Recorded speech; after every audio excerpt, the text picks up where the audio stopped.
ओम सुमुखश्चैकदन्तश्च कपिलो गजकर्णकः लंबोदरश्च विघ्नो विघ्ननाशो विनायकः धूम्रकेतुर्गणाध्यक्षो भालचन्द्रो गजाननः द्वादशेतानि नामानि या पठे शृणुयादपि विद्यारम्भे विवाहे च प्रवेशे निर्गमे तथा संग्रामे संकटे चैव विघ्नस्तस्य न जायते।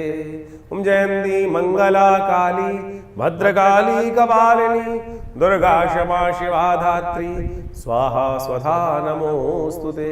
नमस्कार, स्वागत है आपका वृश्चिक राशि वालों के लिए। आज हम उपस्थित हैं कि मंगल प्रधान वृश्चिक राशि वालों के लिए ग्रहों का योगायोग किस प्रकार का होने वाला है। सबसे बढ़िया खबर वृश्चिक राशि वालों के लिए बनकर तैयार होने वाली है इस अक्टूबर के अंतिम में।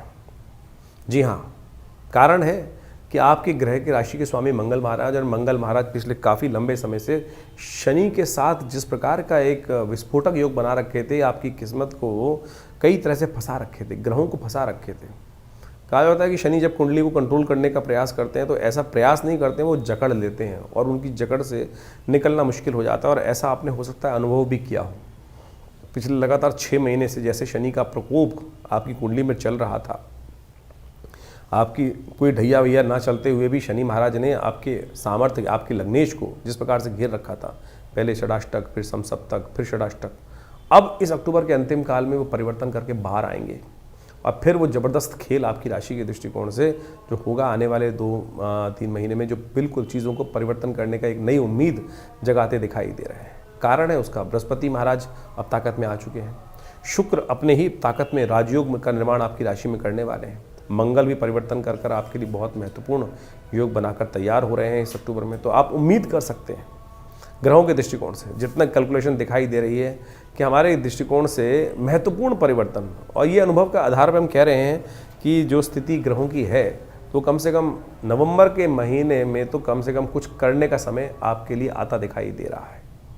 ये अक्टूबर के अंतिम से ही वो ग्रह चालू हो रहे हैं और सिलसिलेवार तरीके से आप समझ लें तो कैसे कैसे रहेंगे, क्योंकि दिसंबर जो अक्टूबर का आखिरी महीना है, आखिरी समय है महीने का, वो ऐसा है कि कुछ खास समय योग बन रहे हैं। कई बार हमारे जीवन में ऐसे कुछ कष्ट आ जाते हैं जिनको हम प्रत्यक्ष रूप से समझ नहीं पाते। कैसे नज़र लग गई, कुछ हो गया, वो ठीक कैसे करनी है, तो वो ये इस दौरान कुछ खास उपाय योग बनने वाले हैं। उनको यदि आप कर लें, वो सिलसिलेवार तरीके से हम आपको बताने जा रहे हैं। आपने कर लिया तो चिंता ना करें, चुटकियों से चुटकी बजने से पहले ही आपके परिवर्तन का योग आपके भाग्य में स्वयं आपके द्वारा बन सकता है।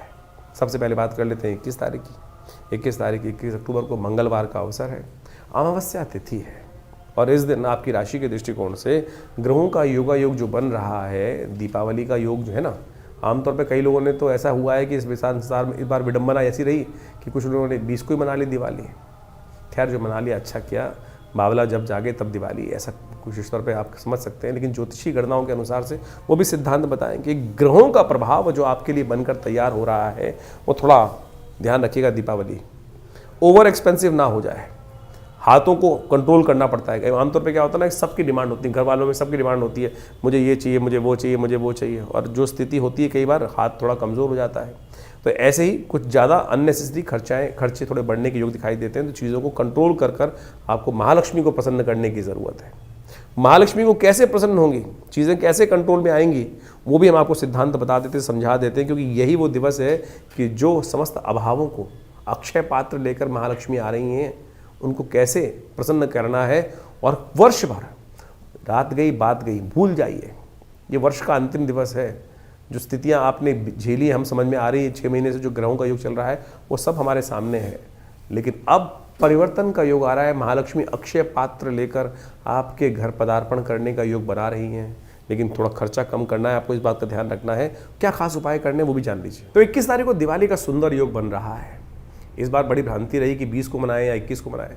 शास्त्रोक्त दृष्टिकोण से हमने पूरी तरह से अच्छे से समझाया है कि कैसे 21 का योग बन रहा है। पुनः आपको समझा देते हैं कि यहाँ दिल्ली के पंचांग के अनुसार से या भारत के संपूर्ण पंचांगों के अनुसार से जो योग बन रहा है वो ऐसा है कि बिल्कुल जो अमावस्या की तिथि है वो करीब 5:54 तक है।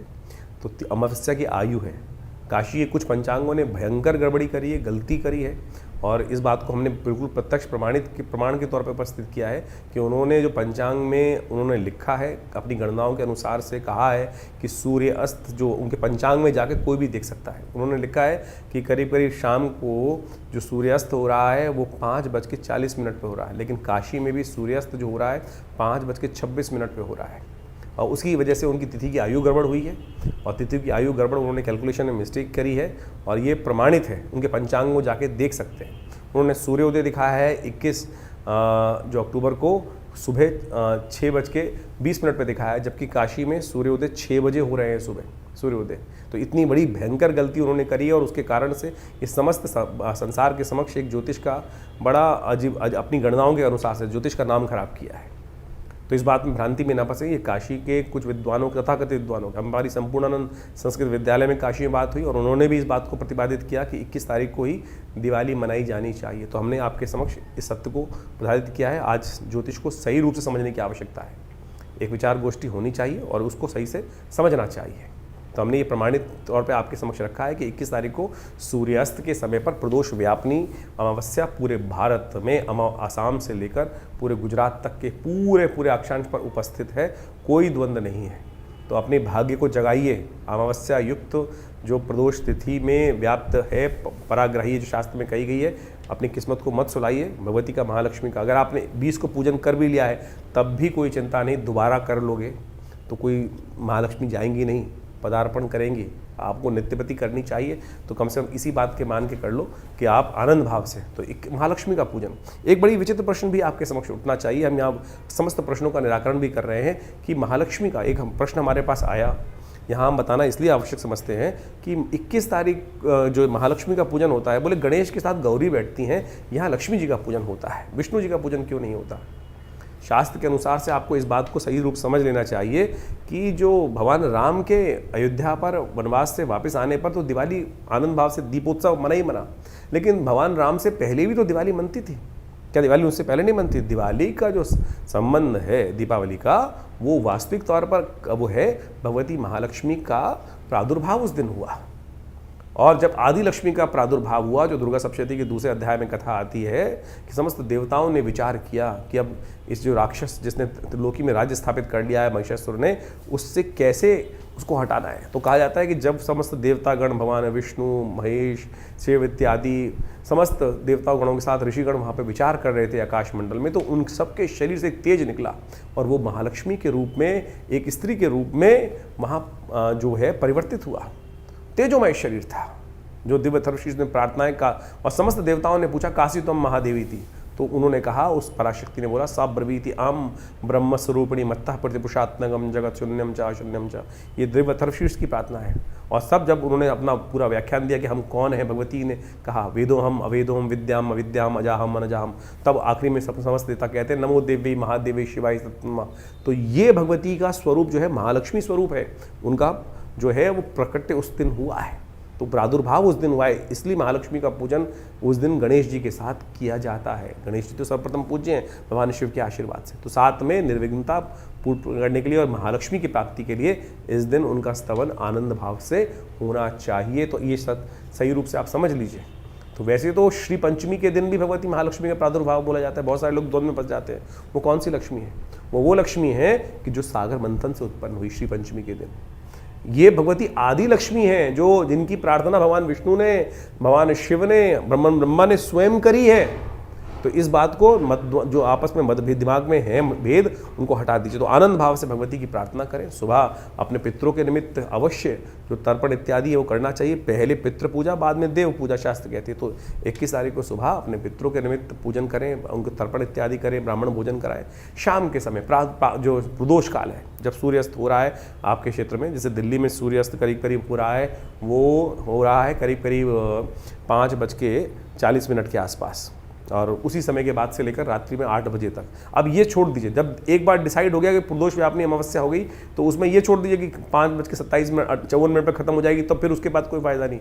अरे पूरा मुहूर्त बन गया, जब योग बन गया तो पूरे 24 घंटे का मुहूर्त बन गया। तो शाम के समय प्रदोष काल में, जब सूर्यास्त के बाद से लेकर जब भी मुहूर्त आपके लिए व्याप्त हो रहा हो बढ़िया, उसमें आप आनंद भाव से माँ भगवती का, श्री गणेश का, लक्ष्मी जी का और साथ में कुबेर इत्यादि का समस्त पूजन घर में आनंद के साथ बैठ के करें। षोडशोपचार पंचोपचार पूजन अवश्य करने का प्रयास करें और उससे क्या होगा, भगवती महालक्ष्मी की प्रसन्नता प्राप्त होगी। पूजन के अंत में निशीतकालीन जो पूजा का समय है वो है रात्रि को 11 बजे से लेकर करीब करीब रात के 1:30 बजे तक।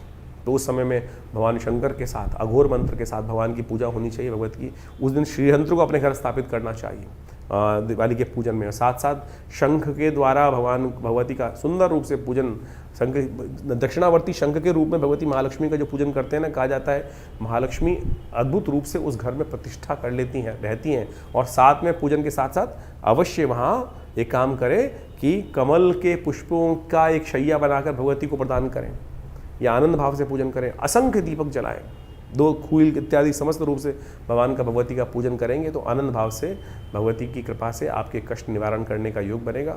तो आनंद भाव से भगवती का पूजन करें। ये समय बहुत बढ़िया है, दीपावली का महापर्व है और ऐसे में समस्त योगों के अनुसार से मन के द्वंद्व को हटाइए। हम पुनः कहेंगे कि अगर आपने 20 तारीख को कर भी ली है तो दोबारा भी करने में कोई निषेध नहीं है। कम से कम इस मुहूर्त को मत जाने दीजिए।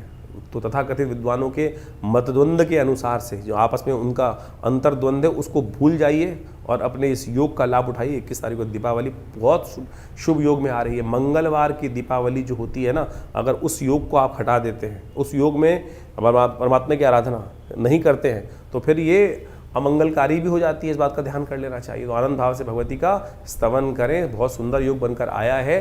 तो ऐसे में समस्त कष्टों को निवारण करने के लिए भगवती का आवाहन करें। भगवती घूम रही हैं तो आपके घर में सुंदर रूप से दीपों की माला बनाकर आनंद भाव से आप परमात्मा का भगवती का पूजन करें। कल्याण के योग अद्भुत रूप से बनेंगे। सुगंधी युक्त तेल से जो घी जला रहे हैं उसमें थोड़ा इत्र अवश्य डालिएगा। असंख्य दीपक जितने भी चला सकते हैं तो आप अवश्य इस प्रकार से पूजन करेंगे, कल्याण होगा। तो वृश्चिक राशि वालों, दीपावली का महापर्व सुंदर रूप से आपने समझ में आया। 22 तारीख का दिवस बहुत महत्वपूर्ण है। बुधवार का दिन है और प्रतिपदा तिथि है। कार्तिक के साथ साथ शुक्ल पक्ष आरंभ हो रहा है, प्रतिपदा आरंभ, नया वर्ष आरंभ हो रहा है। सबसे पहले आप सबको बहुत बहुत शुभकामना नववर्ष की। आशीर्वाद भगवान आपकी समस्त मनोकामनाएं इस वर्ष में ठीक करें। ये हम ऐसे नहीं बोल रहे हैं, ये ग्रहों की गणनाएं बोल रही हैं और ये ग्रहों की गणनाओं के आशीर्वाद से कि देखते हुए उनके ग्रहों के आशीर्वाद से आपके लिए ऐसा योग बनेगा कि बिल्कुल सब कुछ परिवर्तन करने का योग इस दिन आपकी राशि में शुरू होता दिखाई दे रहा है। अभी थोड़ा सा आपकी राशि के दृष्टिकोण से आपको स्वास्थ्य का ध्यान रखते हुए कार्य करना है। अननेसेसरी का जल्दी उठिए, इस वक्त आलस में मत रहिएगा। आप चीज़ों को थोड़ा सा लीनियंट लेते दिखाई दे रहे हैं, इस समय ध्यान रखने की ज़रूरत है। बहुत जल्दी मंगल बुध दोनों परिवर्तन की तरफ जाएंगे, लेकिन अभी मंगल बुध का जो परिवर्तन का योग बन रहा है वो थोड़ा सा ऐसा बन रहा है कि जो कई चीज़ों में आपको लगेगा कि हमारे को उपेक्षा करते लोग कर सकते हैं, साइडलाइन करने का योग बना सकते हैं, जहां आपको थोड़ा सा इनिशिएट लेकर आगे बढ़ने की ज़रूरत है। ये वर्ष का पहला दिवस है, खासतौर पर ध्यान रखिएगा। इस दिन अगर चीज़ों में पीछे रह गए तो फिर आगे भी पीछे रहने के योग बनाएंगे, लोग काटने के योग बनाएंगे, क्योंकि वर्ष के पहले दिन ग्रह थोड़े हल्के हैं। 1-2 दिन बाद ग्रह परिवर्तन की तरफ जाएंगे, वो नई की उम्मीद जगाएंगे। इस दिन कुछ खास उपाय कर लेने चाहिए। क्या करना चाहिए? गोवर्धन की पूजा, गाय की पूजा कैसे करनी है, क्या महत्व, क्या सिद्धांत है, वो भी हम समझाते हैं। 22 तारीख को अन्नकूट भी है, नववर्ष भी आरंभ हो रहा है। गुजरात इत्यादि में आज भी परंपरा है कि कार्तिक कृष्ण पक्ष की प्रतिपदा को नववर्ष के रूप में मनाया जाता है। भगवान कृष्ण की सुंदर उपासना की जाती है और ये दिन अद्भुत योग लेकर आता है। इस दिन जैसा जैसा आप करेंगे, जैसा जैसा आपके साथ होगा, पूरे वर्ष उसी प्रकार का योग बन सकता है।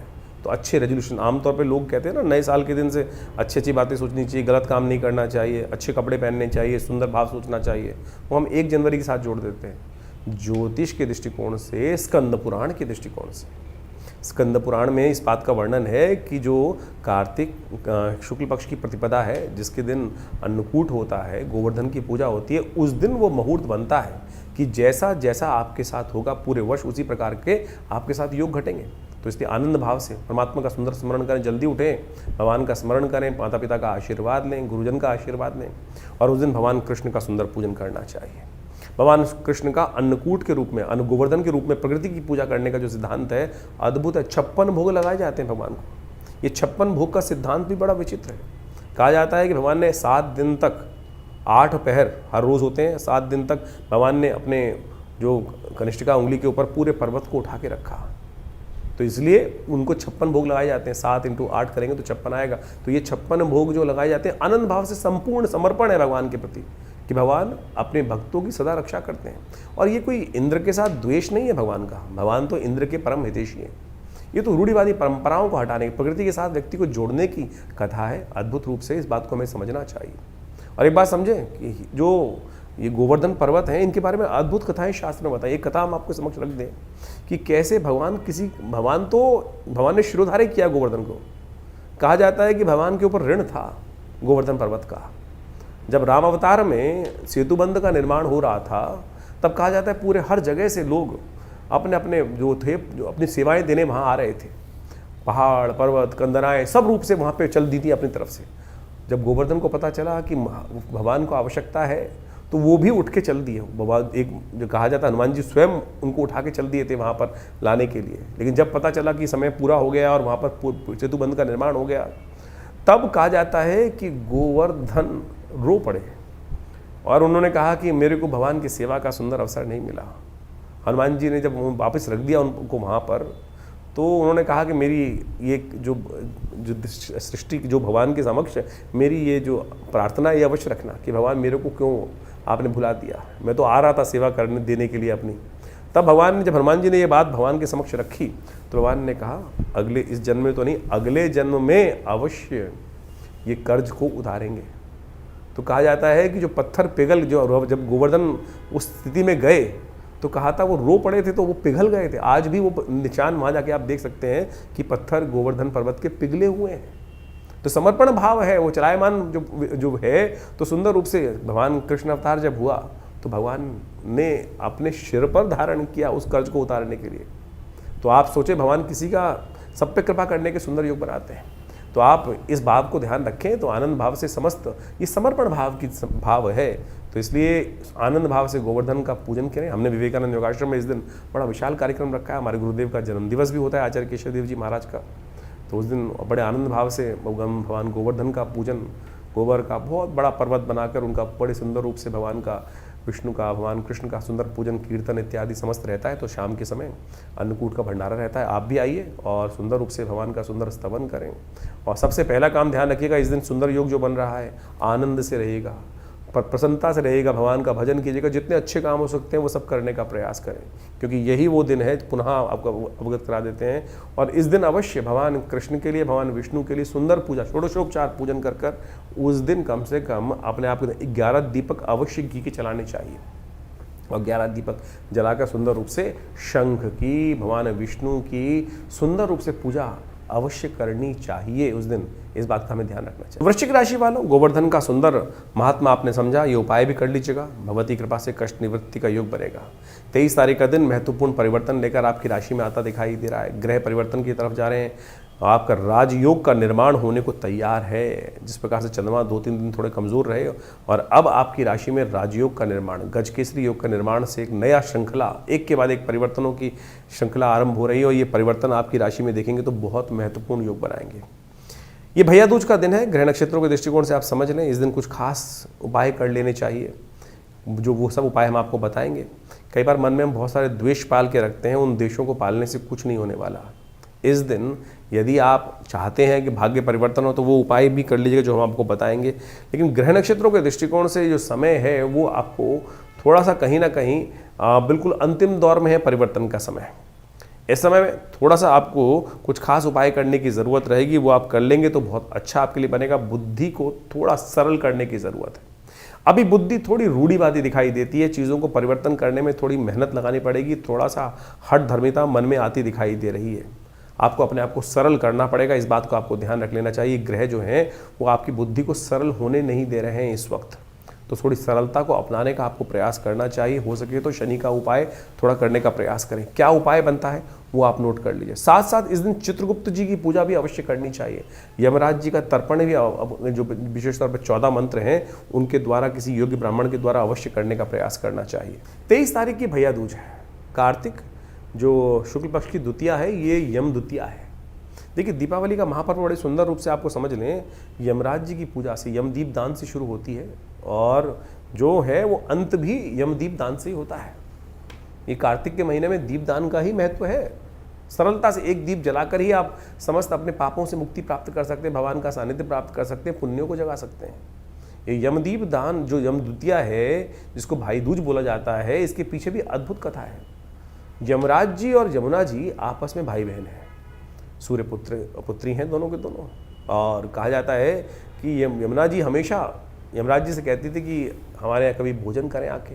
धर्मराज हमेशा व्यस्त रहते थे, टाइम नहीं मिलता था।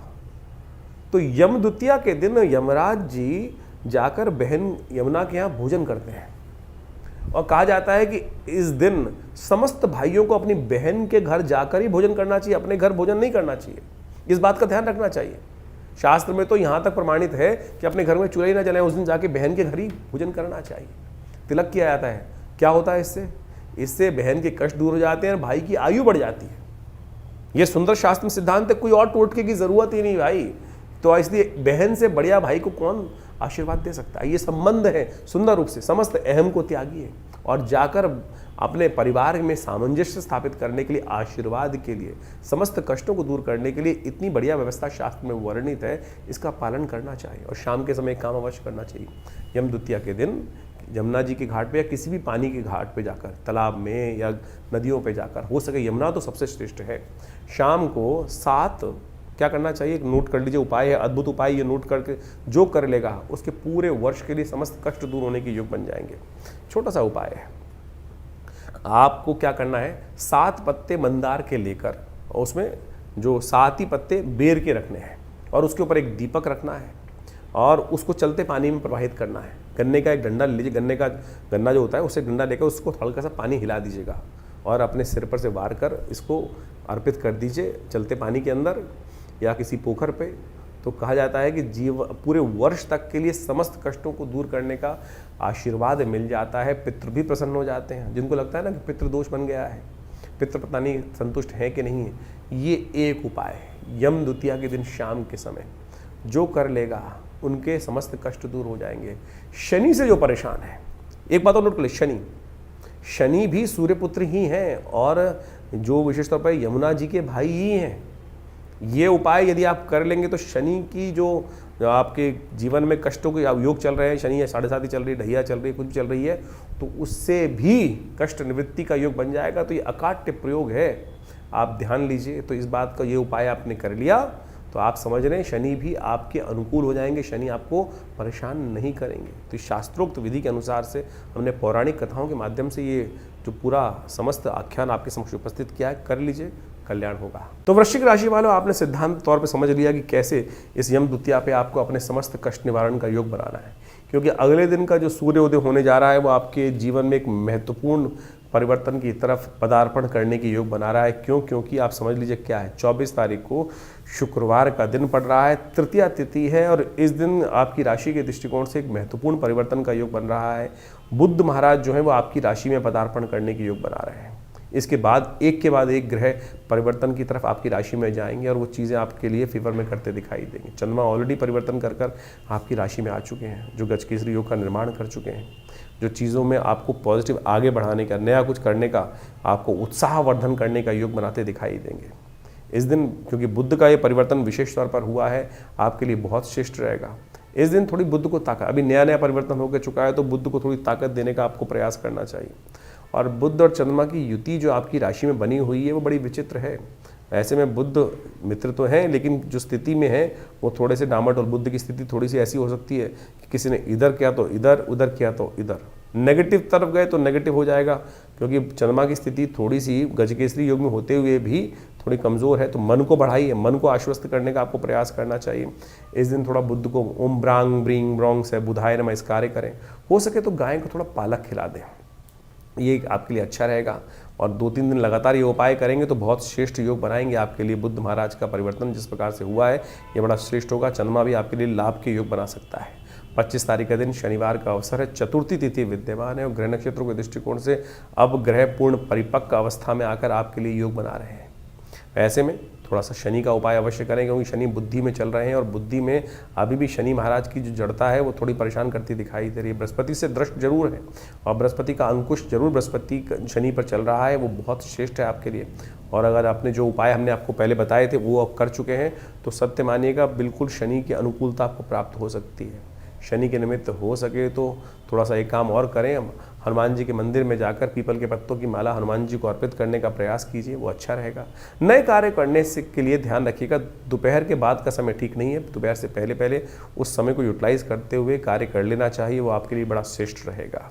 26 तारीख के दिन जो वृश्चिक राशि वालों के लिए योग बन रहा है वो जान लीजिए। 26 तारीख के दिन वृश्चिक राशि वालों के लिए ग्रहों का योग अच्छा बनता दिखाई दे रहा है। उस दिन रविवार का अवसर है, पंचमी तिथि विद्यमान है और साथ साथ ग्रह परिवर्तन की तरफ जाएंगे और ये परिवर्तन आपके लिए आशीर्वाद से बहुत सारी चीज़ों को मेवा देने के योग बना सकते हैं। थोड़ा आशीर्वाद लेने का, सरल लेने का, अपने आप को करने का प्रयास कीजिए। इस वक्त ग्रहों ने जो परिवर्तन की चाल चली है वो आपको कहती है कि थोड़ा सरल होकर काम करें, बड़े लोगों के समक्ष जाके विनम्र होकर कार्य करने का प्रयास करें। आपकी राशि वृश्चिक जो है ना वो विशेष तौर पर क्या होती है, पुरानी बातों को भूलने नहीं देती है। भूल जाइए, रात गई बात गई, नया कार्य है, नए चीज़ें हैं, नए समय को उपयोग करने का प्रयास कीजिए। पुराने अनुभव को याद रखें लेकिन पुरानी दुश्मनी को अननेसेसरी सिर पे ना रखें। पुरानी गलत बातों को छोड़ने का आपको प्रयास करना चाहिए, तब आपके लिए परिवर्तन की स्थिति होगी। इस दिन सौभाग्य पंचमी है और ग्रह भी आपके लिए आशीर्वाद देने की योग बना रहे हैं। संत महात्माओं, माता पिता, बड़े लोगों का, गुरुजन का आशीर्वाद लेने का आपको प्रयास करना चाहिए, वो सबसे ज़रूरी है। और वो यदि वो आपने उपाय ले लिया, कर लिया तो आप सत्य माने कि आपके लिए परिवर्तन का योग बन सकता है। छठ महापर्व भी शुरू हो चुका है, सूर्य के दिन से ही रविवार के दिवस में ऐसा योग बन रहा है, तो कोशिश ये करें भगवान सूर्य की भी सुंदर आराधना अवश्य करने का प्रयास करें, गायत्री का जप करें, वो आपके लिए श्रेष्ठ रहेगा। 27 तारीख का दिन सोमवार का अवसर और वृश्चिक राशि वालों के लिए ग्रह जो है सबसे इम्पॉर्टेंट है इस दिन, क्योंकि इस दिन आपकी राशि के स्वामी पदार्पण कर रहे हैं आपकी राशि में भी। और ये पदार्पण जो होगा मंगल का, ये बहुत सुंदर होगा। शनि के आघोष से निकलकर मंगल बाहर आ रहे हैं। शनि की जो षडाष्टक योग का स्थिति चल रही थी वो खत्म होकर अब मंगल आपके लिए कुछ ना कुछ नया करने के योग बनाएंगे। आपका बाहुबल आप ही हैं। देखिए, आपने ही सब कुछ करना है, इस बात का ध्यान रखें। कई बार हम अपनी शक्ति भूल जाते हैं और हमें लगता है कुछ कर ही नहीं पाएंगे। अब मंगल बृहस्पति के से दृष्ट होकर जिस प्रकार का योग बना रहा है और शनि पर भी मंगल की बृहस्पति की दृष्टि पड़ रही है, ये योग बनकर तैयार है। रही सही कसर कुछ दिन बाद शुक्र भी परिवर्तन करके कर देंगे पूरी। तो अब समय है पूरी तरह से आपको आगे बढ़ने का। ग्रह नक्षत्रों के दृष्टिकोण से ऐसा योग बनकर तैयार है। छठ महापर्व है और ऐसे में छठ सूर्य को अवश्य अर्घ्य दीजिएगा, सूर्य की अवश्य प्रार्थना कीजिएगा। हो सके तो गेहूं इत्यादि का दान करना भी आपकी राशि के दृष्टिकोण से परम श्रेष्ठ रहेगा। ऐसे में मंगल को लगातार ताकत देने का आपको प्रयास करना चाहिए। कुछ दिन तक मंगल यहाँ पर सुंदर रूप से बृहस्पति से दृष्ट होकर बैठा है करीब। ये योग आपको खाली नहीं जाने दे रहा है, लगातार मंगल को ताकत। कभी कभी गौशाला में गुड़ इत्यादि का दान, चने का दान अवश्य कर दिया कीजिए। यह आपके लिए मंगल को बल देता रहेगा। हनुमान जी का पाठ करते रहें, आपके लिए कल्याणकारी योग बनकर तैयार रहेंगे। 28 तारीख का दिन मंगलवार का अवसर, षष्ठी तिथि थोड़ी वृद्धि की तरफ गई है दिल्ली के पंचांग के अनुसार से।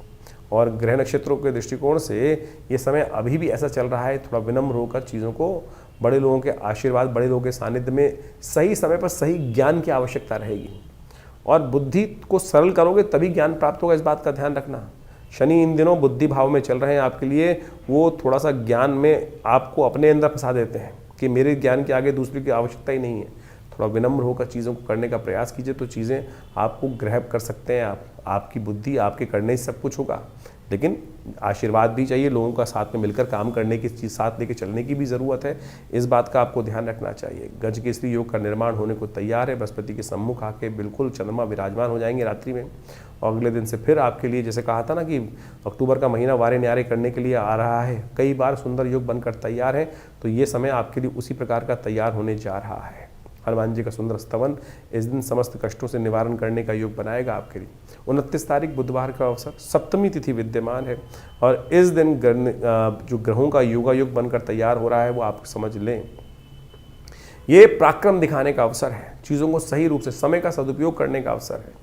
समय खराब नहीं करना है, इस बात का ध्यान रखना है। जो समय एक एक मिनट आने वाले, जो करीब करीब 3 दिन का समय है, 29, 30, 31, ये समय आपके लिए ऐसा है कि 1 मिनट भी बर्बाद नहीं करना है। चीज़ों को बिल्कुल पैटर्नाइज करके काम करने की ज़रूरत है, चीज़ों को टाइम टेबल बना के काम करने की ज़रूरत है, बेकार के कामों से बचने की ज़रूरत है।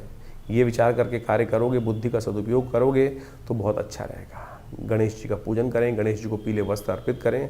भगवान गणेश विघ्न दूर करेंगे। भद्रा है, नए कार्यों को आरंभ करने के लिए दिन अच्छा नहीं दिखाई देता। सुबह 9:30 बजे से करीब करीब भद्रा आरंभ होगी, रात्रि तक रहेगी 9:30 बजे तक। तो इस बात का ध्यान रखें कि भद्रा काल में नए कार्य आरंभ नहीं करने चाहिए। 30 तारीख का दिन बृहस्पतिवार का अवसर, अष्टमी तिथि विद्यमान है और गोपाष्टमी का सुंदर योग बन रहा है। ग्रह नक्षत्रों के दृष्टिकोण से ग्रह करीब करीब 85% आपके फेवर में इस वक्त आते दिखाई दे रहे हैं। अब आप ही को उठकर चलने की ज़रूरत है, सही चीज़ों में दिशा करने की। गोपाष्टमी है, गाय का आशीर्वाद अवश्य लें। गाय के अंदर समस्त देवताओं का वास होता है, तो इस दिन अवश्य हो सके तो जितना गाय के निमित्त थोड़ा घास इत्यादि, हरा चारा इत्यादि कुछ न कुछ पूजन करके अवश्य कार्य करना चाहिए। और गोपाष्टमी जो है बड़ा सुंदर योग देते हैं। गाय को जो पूजते हैं हर रोज़, वैसे तो हमारी भारतीय संस्कृति में कहा जाता है गाय के लिए अवश्य भोजन निकालना चाहिए। यदि नहीं निकाल पाते हैं तो कम से कम इस दिन तो अवश्य गौ पूजन करने का प्रयास कीजिए। ईश्वरी कृपा से कल्याण होने के योग बनेंगे। 31 तारीख शुक्रवार का अवसर, 9वीं तिथि विद्यमान है और इस दिन ग्रहों का परिवर्तन का योग बन रहा है और साथ साथ पंचक भी आरंभ हो रहे हैं। तो ऐसा ध्यान रखना है कि जो जो कार्य पंचक में नहीं करने चाहिए उसका ध्यान रखते हुए कार्य कीजिएगा। एकत्रीकरण, छत ना डालना, जो कंस्ट्रक्शन कंपनी में लोग हैं उनको थोड़ा ध्यान रखते हुए कार्य करना चाहिए। ग्रहों का योग जो आपके लिए बन रहा है, स्वास्थ्य के मामले में थोड़ा ध्यान रखने की ज़रूरत है। चंद्रमा की युति राहु के साथ आपकी राशि के दृष्टिकोण से जहाँ हो रही है वो कहीं ना कहीं थोड़ा सा स्वास्थ्य के मामले में समस्याओं को भारी कर सकता है। तो ऐसे में आपकी राशि के दृष्टिकोण से आपको चावल इत्यादि का दान करने का प्रयास करना चाहिए, वो आपके लिए उपयुक्त रहेगा। और साथ साथ इस दिन आरोग्यता में थोड़े प्रश्न दिखाई देते हैं स्वास्थ्य के मामले में, तो आंवला नवमी है, उसका महात्म्य शास्त्र में अद्भुत रूप से बताया गया है, वो पूरी तरह से जान लीजिए। आंवला नवमी के दिन विशेष तौर पर भगवान विष्णु की उपासना जो कर लेते हैं उनके समस्त आयुष संबंधी समस्याएं ठीक करने के योग बन जाते हैं। शास्त्र के दृष्टिकोण से कहा जाता है कि इस दिन से आंवला पूजन करने के बाद एक आंवला रोज यदि पूरी सर्दी आप खा लें तो आपकी स्वास्थ्य संबंधी समस्या, जो ग्रह इस वक्त शनि को देख लें चाहे आप बृहस्पति को देख लें, वो कहीं ना कहीं स्वास्थ्य के मामले में थोड़ा नेगेटिव चल रहे हैं, तो उनको ठीक करने के लिए ये सुंदर योग है, तो इसको अपनाइए, कल्याण होगा। तो ये जो ग्रहों का योग आपने समझा, नित्यपति जो ग्रहों का परिवर्तन आपके समक्ष उपस्थित होता है और इस अक्टूबर के महीने में तो बहुत सारे महत्वपूर्ण ग्रह परिवर्तन की तरफ जा रहे हैं, ये सब आपको समझ में आना चाहिए। मंगल स्वग्रही होने जा रहे हैं, शुक्र बहुत जल्दी अक्टूबर समाप्त होते ही स्वग्रही अपने रूप में आ जाएंगे, बृहस्पति उच्च के हो गए, शनि अब पुनः मार्गी होने की तरफ जा रहे हैं। तो ये ग्रहों का जो विशेष परिवर्तन है कुछ नया, यानी दीपावली के बाद से ऐसे जैसे ग्रहों का परिवर्तन होने के योग बने हैं वो महत्वपूर्ण परिवर्तन आपके जीवन में लाने के योग बनाएंगे। जब ग्रह अपनी शक्ति में आते हैं तो कई प्रकार से अच्छे समय को आपके समक्ष लाने का उपस्थित योग बना देते हैं। तो ऐसे में हमको अपने आप को तैयार करना चाहिए। तो ग्रहों का योग जो है जिस प्रकार से आपने समझा है आपकी राशि के दृष्टिकोण से परिवर्तन की तरफ चला गया है, चीज़ें बिल्कुल बहुत सारी चीज़ों के मामलों में अनुकूल परिस्थिति बन रही हैं। जो शनि का मंगल के साथ एक विचित्र प्रकार का योग पिछले करीब 3-4 महीनों से 5 महीनों से लगातार चल रहा था, पहले समसप्तक योग, पहले षडाष्टक योग, फिर षडाष्टक योग तो पुनः बना और अब मंगल पूर्ण ताकत में आ चुके हैं, बृहस्पति से दृष्ट हो चुके हैं, शुक्र भी स्वग्रही होने के योग बना रहे हैं। तो इस प्रकार से इन सब समस्त ग्रहों ने परिवर्तन कर आपकी किस्मत में कुछ नया करने का, व्यवस्था बनाने का योग बनाया है। तो आप अच्छे से समझ लीजिए और जब समय ठीक चल रहा हो ना तो हमको पूरा तटस्थ होकर, कई बार क्या होता है मन हतोत्साहित हो जाता है, लगातार कई बार जीवन में समय खराब चल रहा होता है तो मन ये ऐसा हो जाता है कि कुछ होगा ही नहीं, मेरे करने से कुछ होना ही नहीं है, तो ऐसे में हम हार जाते हैं। और जबकि स्थितियां बिल्कुल परिवर्तन करते हुए टाइम नहीं लगता है, वैसे ही परिवर्तन की स्थिति अब आ चुकी है। जैसा हमने आपको कहा मंगल स्वग्रही होने के योग बना रहे हैं, अपनी राशि में आ रहे हैं, पूर्ण ताकत में आ रहे हैं और हिम्मत से बहुत सारी, सबसे बड़ा परिवर्तन तो बृहस्पति ने किया है। लंबा समय नहीं है, सोने का समय नहीं है, जो जागत है सो पावत है, जो सोवत है सो खोवत है, इस बात का ध्यान कर लो साफ साफ। और नहीं तो फिर ये समय तो अभी कैसे, दिसंबर तो आया जाता है, 4 दिसंबर के आसपास बृहस्पति पुनः फिर बदल जाएंगे, और फिर वही स्थिति में चले जाएंगे। उच्च के बृहस्पति सुंदर तरीके से ग्रहों पर अपना कंट्रोल उपस्थित कर चुके हैं। तो अब आपको समझना है कि आपको चीज़ों को कैसे ठीक करना है। हाँ, अगर अभी भी आपको लग रहा है कि आपके जीवन में परिवर्तन नहीं आ रहा, तो आपको फिर गोचर के दृष्टिकोण से नहीं, अपनी जन्मपत्री को दिखाना चाहिए। हो सकता है कुछ महादशाएं खराब चल रही हैं, और बहुत ऐसा लंबा चौड़ा उपाय नहीं होते हैं। बहुत सारी चीज़ें लोग चाहते हैं कि परिवर्तन होता ही नहीं है, लेकिन उनको सही रूप से करने की आवश्यकता है। हमने देखा है परिवर्तन होता है। बहुत सारे लोग लगातार हमारे साथ जुड़े हुए हैं, और हमने जैसे जैसे उपाय उनसे कराए हैं, उनके जीवन में महत्वपूर्ण परिवर्तन का योग बना, निश्चित तौर पे बना, अच्छे से सामने देखने पे बना। और बिल्कुल परिवर्तन कर्म से बनता है, विश्वास से बनता है, सही दिशा में कार्य करने से बनता है। कार्य तो सब कोई कर रहे हैं। अब कोई लठ ऐसे मार रहा है, कोई वैसे मार रहा है। ज्ञान के अनुसार से एक पॉइंट पर यदि हम कार्य करने का रास्ता सही सेट कर लें, विज्ञान के अनुसार से, समय के अनुसार से, बुद्धि के अनुसार से, देव योग के अनुसार से, तो कैसी चीज़ें हमारे हाथ में नहीं आएंगी। ये विश्वास हमको जगाना चाहिए। ज्योतिष विज्ञान वही विश्वास जगाता है, और सही रूप में सही चीज़ों को कर कर, परमात्मा के सामने प्रार्थना कर कर, सही रूप यदि उपाय कर लिया जाए, तो सही माने परिवर्तन, किस्मत जगाने के मार्ग बहुत जल्दी से प्रशस्त हो सकते हैं। तो जैसा हमने आपको आपके ग्रहों का योगा योग बताया है, तो उसको सही समझ लीजिए, अपनी जन्मपत्री को अच्छे से। क्योंकि क्या होता है कि एक बार हम लोग गोचर के दृष्टिकोण से बहुत सारी चीज़ों को देखते रहते हैं, जैसे हम आपको बताते हैं, तो गोचर का एक पार्ट है, इसके अंदर बहुत सारी चीज़ें अपने ओस। क्या होता है आजकल बहुत सारे लोग जब जन्मपत्री दिखाने आते हैं, तो आजकल यूट्यूब चैनलों की मेहरबानी से आधे ज्योतिषी खुद बन के ही आते हैं, और पूरा ज्ञान होता नहीं है। तो क्या होता है कि फिर नीम हकीम खतराए जान हो जाती है स्थिति। तो कई बार वो चीज़ें समझ में नहीं आती हैं। छोटी छोटी चीज़ें कई बार हम अपने लिए देख रहे होते हैं तो नहीं देख पाते। सामने वाला जब देखता है और बिल्कुल न्यूट्रल होकर देखता है, तो वो चीज़ें सामने आ जाती हैं। और हमने देखा है कि बिल्कुल छोटे से रूप में यदि उसको परिवर्तन करने का मार्ग, हल्का सा परिवर्तन करने का मार्ग पकड़ लिया जाए, सही दिशा पकड़ ली जाए, तो किस्मत जागने के योग बन सकते हैं। तो आप बिल्कुल इस समय को बर्बाद मत कीजिएगा। समय आपके बिल्कुल उपयुक्त हैं, चीज़ों को सही दिशा में करने का प्रयास करें। और जिस प्रकार से कभी कभी सही समय पर जाकर, आजकल मॉडर्न साइंस में बोला जाता है ना कि जब को सब ठीक चल रहा हो तो डॉक्टर के पास जाकर एनालाइज कराते रहना चाहिए। तो उसी प्रकार से ज्योतिष विज्ञान में भी ग्रहों का एक योग कभी नहीं रहता, हर समय परिवर्तन का योग बनता है।